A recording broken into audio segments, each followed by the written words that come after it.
You're trying hard to cook nutritious food, healthy food for your kids, and they become pickier, and you feel bad because you put some effort to get the best ingredients and cook, and that takes time and money to shop around and research and do your best. But your kids um, appear disrespectful because they will search in your house for junk food, highly processed food which contain lots of taste enhancers, and you think they are disrespectful and it's their fault for what happens, but actually the kids are programmable creatures like the dogs. You want to tame the dog, you want the dog to do your tricks, then you have to work with that dog, and it's in your hands, the dog's behavior. And I'll give you a trick here. It's a mind trick.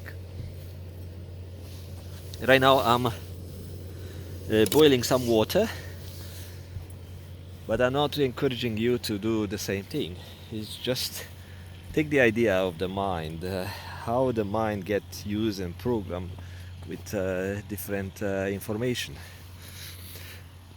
Once there is actually an expression which I should not say it on the YouTube, um, but I'm going to say it anyway because I am who I am. Once she gets black, she will never come back. That is it's an expression among dudes. Um, Probably you know what I'm talking about. Same thing with the taste. Once people get used to a high taste food, like a very tasty stuff, especially those that contain those chemicals like MSG and other food enhancers, um, likely they won't take like a veggies and maybe fruits, or maybe just some basic chicken. Even the chicken has to have some sort of those food taste enhancers. And what I'm doing now, I'm experimenting with the mind. Of course, it's for myself, but I know what the outcome. Uh, Take the kid to a campfire and cook at the campfire and get the kids involved in cooking process. And why is that? Because they have to experience some contrast, the smoke, the forest, maybe the cold. So if you cook the food in the winter time and get them some hot soup, uh, it will create a contrast in the mind and get them hungry. Once people are at home in a comfy place, they get the same food like they've got the day before, or maybe similar taste, like not very high taste food. Uh, the mind now gets similar information, like a similar level of stimuli, like all the information they get. Uh, if they are watching, let's say, very high, like violent movies, very high action games, the normal food does not have that intensity, and for their mind it's boring, and they will only eat if they are really hungry, and if they are hungry they will go search for high intense flavored food. Did you notice this one? Did you notice this behavior? So the kids coming out of their gaming experience, especially those getting used to violent games, shooting games, first person shooting type of experience, or VR. VR are really dangerous from that perspective, because people now live a very high and intense experience. And if you cook for them just regular food, let's say a soup or something, they would not get the same experience. They would just eat to fill the stomach, not enjoy the basic simple flavors. And what they'll do, they will just eat quickly, and they will run back to that dopamine generating experience. And like I said, if you take them in the nature, you need to give them a break from their gaming. Even people going skiing, like these people into this mountain resort, might get hungry, but they might grab a snack. So here I'm boiling uh, some snow, and I have some chicken left over. Like a barbecue chicken, it's a leftover, so it's not a tasty meat on the legs. So you should not serve your kids noodles. For me, it's just to be able to eat the chicken breast, which is not my favorite. And in order to eat it, I got here where it's cold. I'm in my element, and I mixed some of that, so I intensify the flavor of my chicken. But this is not what I'm suggesting to do for your kids. For me, it's just to get rid of some old chicken. And since the water is boiling now, I can turn it off, and I can make my soup.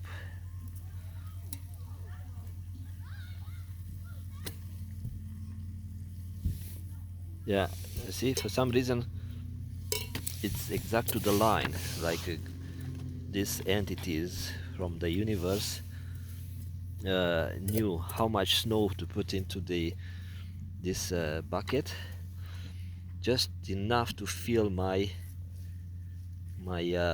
bowl. The water is hot, but my finger is cold, so it does not boil my finger. So that's the way I give my chicken breast some flavor, so I can eat it in a cold. But also, like I said, it's the contrast. Is the contrast with the cold. I'm hungry, and the environment is snowing. See, it's beautiful. And for me, there is no activity that makes me want to eat just to fill my stomach and go to my intense activity like skiing. I have my skis on my car, but I cannot ski. I have some back issues, and skiing is for another time. Uh, but it was tempting. It was tempting to try, but after driving all the way here, I felt, that's not for skiing.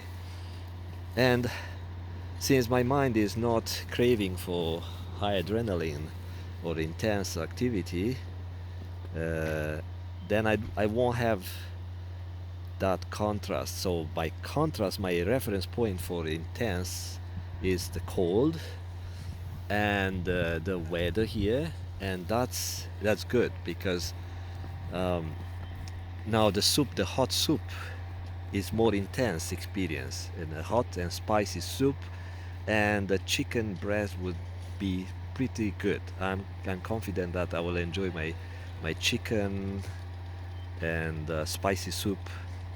So that's the idea. If your kid is craving for highly processed foods, you need to ask yourself why. It's once you tamed your kid by feeding your kid for a while with processed foods, like you gave them candy for the mind.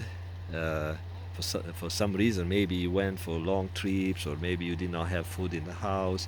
Maybe you fed them very highly processed or very tasty foods, like some people feed the kids from the restaurant all the times, and the kids love that, and the kid will reward those parents with love, and the parent get the feedback and say, oh yeah, my kid loves me, so I can feed them with more processed foods.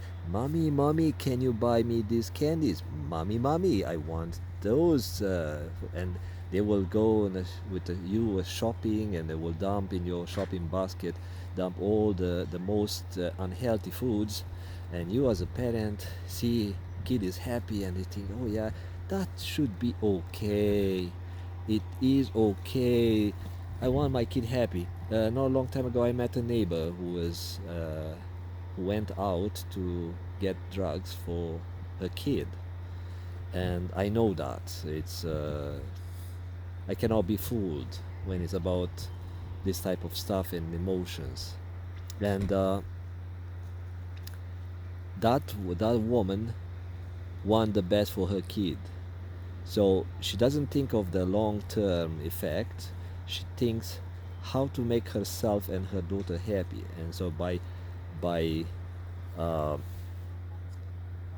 noticing or by paying attention to the daughter emotions, or some sort of a short-term happiness, or a happiness like some sort of a relief, she's happy as a parent, because every parent wants the best for the kids. But some people don't really think on the long term, so that's one extreme. So again, if you see your kid doing that, like aiming for highly processed foods, intense foods, very tasty stuff, uh, keep in mind, the mind, it's in how to say it, it's a energy cloud that has tends is tempting to grow, so expand, evolve, learn stuff. And if you allow the kid to go that way, they will try to pick even more intense experience. So now I'll give you the quick or short uh, version. If your kid is in search for love, yes, they will start searching for high intense dopamine generating experiences, and they will find not only drugs, but they will find action games, or very high intensity games. They will spend days, I mean hours and hours daily on the screen. And when they are done with the games, or when they take a break, they will search for processed foods, the ones that have a taste enhancers, and that's an indication that they are suffering a lack of love. And if you don't intervene, if you don't stop that behavior, that's fun on the eyes. But this is a populated area. Um, if you don't stop this behavior, uh, by the way, that person is looking for this experience, the dopamine, did not have enough on the ski hill. So if you don't stop that trend, the kid will keep searching for ways to satisfy the need, the hunger for love, and they will try drugs as well. So that was my short video for today. Talk to you later.